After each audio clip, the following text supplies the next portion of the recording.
Well, good morning all and welcome to what is an exceptional and special occasion in both the life of Government House here, life of the Royal Australian Navy, the Australian Defence Force and, of course, for the family and friends of Teddy Sheehan. A great privilege to be able to participate in this ceremony today.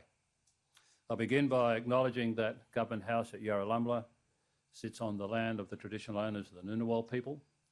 I do thank them for their care for this beautiful part of our country for generation after generation and pay respects to elders past and present. Could I acknowledge all our distinguished guests that we have with us today for this occasion and thank you for honouring Teddy Sheehan with your presence. Today, of course, is a momentous and a historic day for the Sheehan family, many of whom are here with us at Yarralumla and for other members watching online, for the community of Tasmania, for the Royal Australian Navy and indeed the entire ADF and for Australia.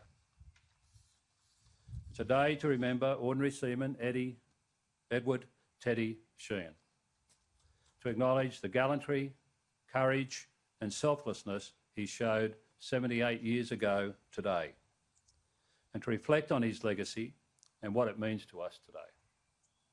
Since Her Majesty the Queen approved the awarding of the Victoria Cross for Australia to Ordinary Seaman Edward Teddy Sheehan in August, we have witnessed an outpouring of emotion. Linda and I saw this emotion on the faces of Teddy's family last week in Tasmania.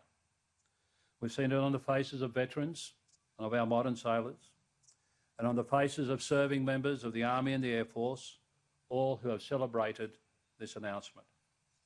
I have on my staff here at Government House 5 sailors, 3 currently serving, 2 retired, who by coincidence 2 of them are from Tasmania. They would not be embarrassed by me sharing that they were filled with pride and emotion when the announcement was made. Beyond the naval and military communities, we have seen Australians of all ages respond to Teddy's story. It's worth pausing to think about why this is so. Why, 78 years on, does one young man's bravery continue to resonate? Firstly, think about Australia in 1942. We have been at war for 3 years.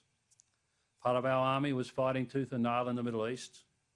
Others have been captured by the Japanese near to home. Our Navy had lost ships in both the Mediterranean and the Pacific.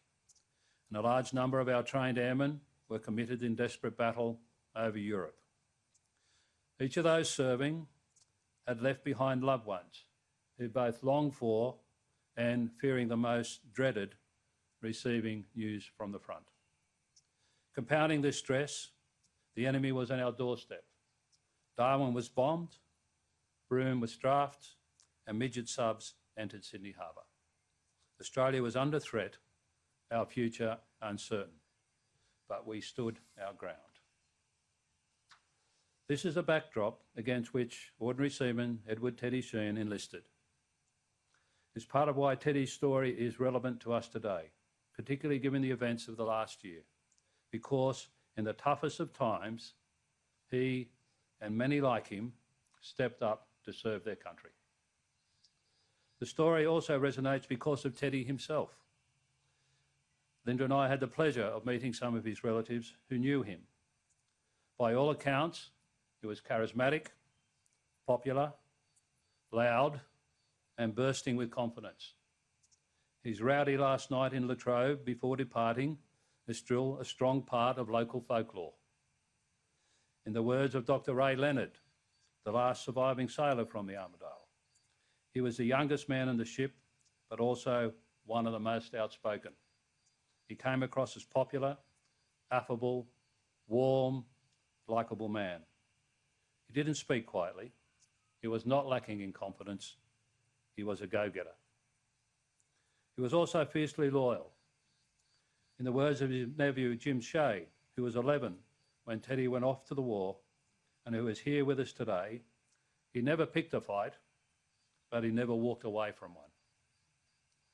Teddy was clearly memorable to those who knew him. But in a sense, he wasn't unique. We all know someone like this. They are our sons and daughters, brothers and sisters, our friends.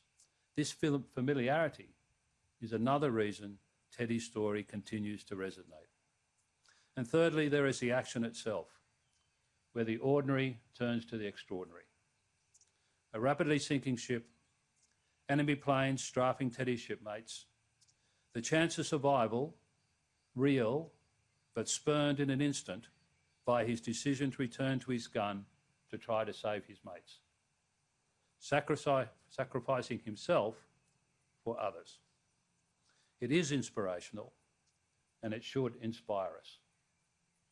At that moment, Teddy Sheehan exemplified the characteristics that our first Anzacs left us: mateship, endurance, courage, and sacrifice.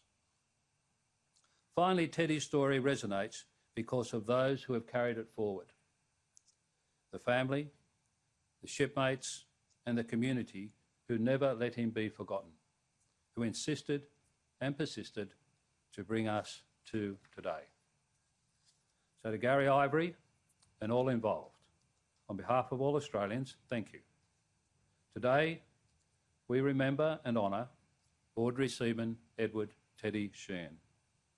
His story resonates because of Australians we continue to see and hope to see part of Teddy in the world around us: selflessness, loyalty, and honour.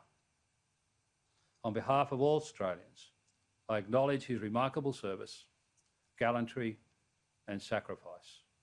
May we all remember it, honour it, and learn from it. Thank you.